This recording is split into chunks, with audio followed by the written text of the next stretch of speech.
ये कहानी मैथ्यू नाम के एक लड़के के ऊपर आधारित है जो अपनी बोरिंग लाइफ से परेशान होकर एक गर्लफ्रेंड बनाना चाहता है और उसके साथ दिन रात घपाघप करना चाहता है। पर इसी बीच उसकी मुलाकात एक घपाघप स्टार से होती है और फिर इसके बाद मैथ्यू के साथ आगे क्या होता है ये हम आज की इस एक्सप्लेनेशन में देखने वाले हैं। तो चलिए अब बढ़ते हैं एक्सप्लेनेशन की तरफ। फिल्म का नाम है द गर्ल नेक्स्ट डोर और ये फिल्म 2004 में रिलीज हुई थी। मूवी की शुरुआत में हम मैथ्यू नाम के एक लड़के को देखते हैं जो पढ़ाई में बहुत अच्छा होता है, पर इतना होशियार होने के बाद भी वो बहुत बोरिंग था, जिस वजह से कॉलेज की कोई भी लड़की उसमें इंटरेस्ट नहीं लेती थी। ये मैथ्यू का आखिरी साल था और वो अपनी हायर एजुकेशन की फीस के लिए स्कॉलरशिप लेने की तैयारी कर रहा था। पर मैथ्यू इन सबसे भी खुश नहीं था क्योंकि उसने आज तक कुछ ऐसा नहीं किया था जिससे वो बाद में याद रख सके और उसने अपनी पूरी जिंदगी सिर्फ पढ़ाई करने में ही निकाल दी थी। इसलिए एक दिन मैथ्यू डिसाइड करता है कि अब से वो भी वही चीजें करेगा जो उसके साथ के लोग कर रहे थे, जैसे लड़कियां पटाना और घपाघप करना। इसी बीच मैथ्यू के घर के बगल में डैनियल नाम की एक बहुत ही खूबसूरत लड़की रहने के लिए आती है। डैनियल इतनी ज्यादा खूबसूरत थी कि वो दिखने में किसी सुपर मॉडल से कम नहीं लग रही थी। रात को मैथ्यू फोन पर बात कर रहा होता है और तभी उसकी नजर डैनियल की खिड़की पर जाती है जो कि कपड़े बदल रही थी। ये देखकर मैथ्यू का छोटा चेतन जाग जाता है और फिर वो भी छुपकर डैनियल को देखने लगता है। पर तभी डैनियल मैथ्यू को उसे देखते हुए देख लेती है और वो सीधा उसके घर आ जाती है। तभी डैनियल के डैड उसे नीचे बुलाते हैं, जिसको सुनकर डैनियल की फटकर 64 हो जाती है। अब मैथ्यू डरते हुए नीचे आता है, पर तभी उसके डैड उसे बोलते हैं कि डैनियल इस शहर में नई आई है और उसे यहाँ के बारे में कुछ नहीं पता, इसलिए तुम इसकी हेल्प करो और इसके साथ जाओ। अब जब ये दोनों साथ में जा रहे होते हैं तभी डैनियल मैथ्यू से पूछती है कि तुम्हें बिना कपड़ों के मेरे खरबूजे कैसे लगे, जिस पर मैथ्यू से बोलता है कि वो खरबूजे नहीं संतरे थे। ये सुनकर डैनियल की सटक जाती है और वो मैथ्यू को बोलती है कि चल तू अब अपने कपड़े उतार और मुझे अपना केला दिखा। अब डैनियल जबरदस्ती मैथ्यू के सारे कपड़े उतरवा देती है। फिर जब मैथ्यू पूरी तरह नंगा हो जाता है तो डैनियल उसे कार से उतार कर उसके कपड़े लेकर भाग जाती है। पर थोड़ी देर बाद डैनियल वापस आ जाती है और वो मैथ्यू को बोलती है कि वो सिर्फ उसके साथ मजाक कर रही थी। इसके बाद वो दोनों साथ बैठकर बातें करने लगते हैं और कुछ ही देर में उन दोनों में अच्छी दोस्ती भी हो जाती है।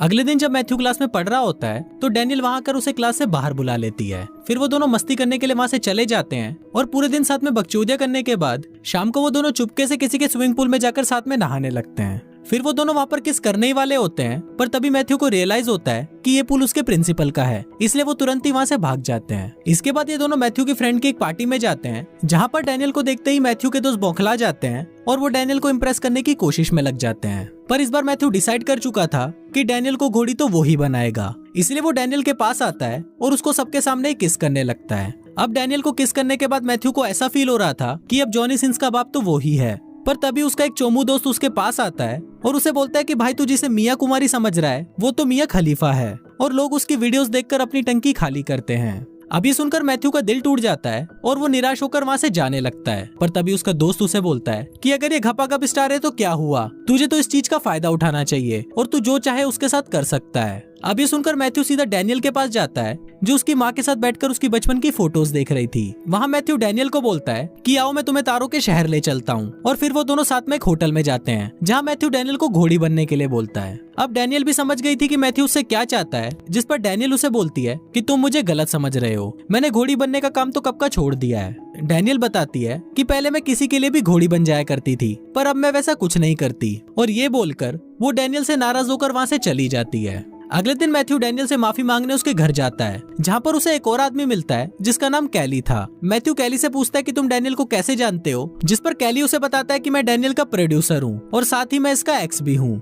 अगले दिन मैथ्यू जब कॉलेज जा रहा होता है तो वो वहाँ पर देखता है कि कैली लड़कियों के साथ फ्लर्ट कर रहा है। तभी कैली वहाँ पर मैथ्यू को भी देख लेता है और वो उन लड़कियों के सामने मैथ्यू की तारीफ करने लगता है। इसके बाद मैथ्यू कैली के साथ बैंक जाता है, जहां वो बताता है कि ये एक स्टूडेंट एडवाइजर है। दूसरी तरफ हम डैनियल को देखते हैं, जिसको अपने आप में ही गिल्ट फील हो रहा था कि कभी भी वो बदल नहीं सकती और ना ही कभी वो एक नॉर्मल लाइफ जी सकती है, इसलिए वो कैली के साथ वापस लास वेगस चली जाती है। अब यहाँ मैथ्यू भी डैनियल से प्यार करने लगा था, इसलिए वो डिसाइड करता है कि वो डैनियल को वापस लेकर आएगा और इसके लिए वो भी अपने छपरी दोस्तों के साथ लास वेगस के लिए निकल जाता है। वहाँ पहुंचकर मैथ्यू देखता है कि डैनियल बिना कपड़ों के ही सबके सामने डांस कर रही है, जिस पर वो उसे समझाता है कि तुम्हें ये सब करने की कोई जरूरत नहीं है। पर तभी वहाँ पर कैली आ जाता है और वो मैथ्यू को अपने साथ ले जाकर उसे धमकाने लगता है। वो मैथ्यू को बोलता है कि तुम डैनियल को उसका काम करने से रोक रहे हो और अगर वो ये काम नहीं करेगी तो मैं कमाऊंगा कैसे।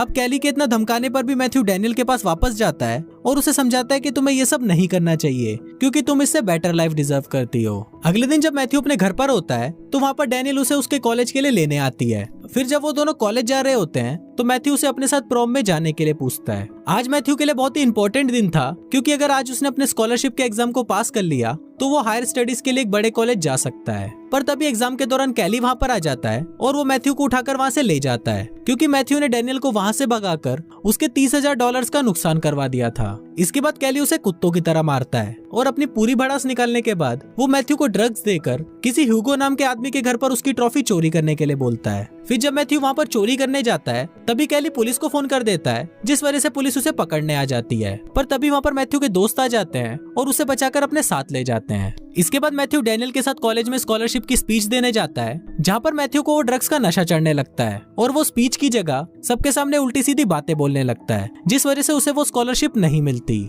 इसके बाद जब मैथ्यू बैंक जाता है तब उसे पता चलता है कि उसने जो कंबोडियन स्टूडेंट के लिए $25,000 का फंड रेज किया था वो कैली वहाँ से स्टूडेंट एडवाइजर बन के ले गया है। ये सुनते ही मैथ्यू शॉक्ड हो जाता है और वो ये बातें अपने दोस्तों डैनियल को बताता है, जिसके बाद वो सभी मिलकर कैली को सबक सिखाने का प्लान बनाते हैं। फिर मैथ्यू और डैनियल दोनों ह्यूगो के पास जाते हैं, जो कि कैली की तरह ही एक प्रोड्यूसर था। वहाँ मैथ्यू ह्यूगो को सारी बातें बताता है और उसकी ट्रॉफी भी उसे वापस कर देता है। फिर वो ह्यूगो को बोलता है कि अगर आप हमें $25,000 दोगे तो हम आपको दुनिया का सबसे बढ़िया घपाघप वाला वीडियो बनाकर देंगे। ये सुनकर ह्यूगो भी खुश हो जाता है और वो उनको पैसे देने के लिए राजी हो जाता है। अब सब लोग मिलकर वीडियो बनाने में लग जाते हैं, जहाँ डैनियल भी अपने कुछ दोस्तों को बुलाती है जो कि उसी की तरह घपाघप स्टार थी। इसके बाद ये लोग साथ में प्रॉम में जाते हैं, जहाँ पर सभी लोग सिर्फ उन्हें ही देख रहे होते हैं। तभी वहाँ पर मैथ्यू के कुछ क्लासमेट्स आते हैं और उसको बोलते हैं कि ये लड़कियां तो घपाघप स्टार हैं, जिस पर मैथ्यू उनसे पूछता है कि क्या तुम इनके साथ काम करना चाहोगे। अब ये सुनकर वो लोग बहुत खुश हो जाते हैं और वो मैथ्यू को हाँ बोल देते हैं। अब ये सभी लोग मिलकर उसी रात वीडियो शूट कर लेते हैं और अगले दिन जब मैथ्यू अपने घर आ रहा होता है तभी उसके पास उसके दोस्त का कॉल आता है और वो उसे बताता है कि हमारी वीडियो को किसी ने चोरी कर लिया है और चोरी करने वाला और कोई नहीं बल्कि कैली होता है। कैली मैथ्यू को धमकी देता है कि इस वीडियो की कमाई का आधा हिस्सा तुम मुझे दोगे, नहीं तो मैं इस टेप को तुम्हारे प्रिंसिपल और तुम्हारे पेरेंट्स को दिखा दूंगा। पर मैथ्यू उसे मना कर देता है, जिस पर वो उस टेप को सबको दिखा देता है। पर जब वो वीडियो स्टार्ट होता है तो हम देखते हैं कि वो सिर्फ घपाघप की एजुकेशन वाला वीडियो होता है, जिसको देखकर सभी लोग मैथ्यू की बहुत तारीफ करते हैं। अब ये टेप ऑफिशियली रिलीज कर दिया जाता है और देखते ही देखते ये टेप मार्केट में बेस्ट सेलर बन जाती है। अब मैथ्यू के पास बहुत सारे पैसे आ गए थे, जिससे वो अपनी यूनिवर्सिटी की फीस भी भर देता है और वो उस कंबोडियन स्टूडेंट को भी स्कॉलरशिप दे देता है। मैथ्यू बाकी बचे हुए पैसों से अपने लिए गाड़ी खरीद लेता है और वो कैली को एक एक्सपेंसिव गिफ्ट भी देता है, जिससे वो दोनों अच्छे दोस्त बन जाते हैं। लास्ट में मैथ्यू और डैनियल भी साथ में खुशी खुशी रहते हैं और कुछ इसी तरह से ये फिल्म यहीं खत्म हो जाती है।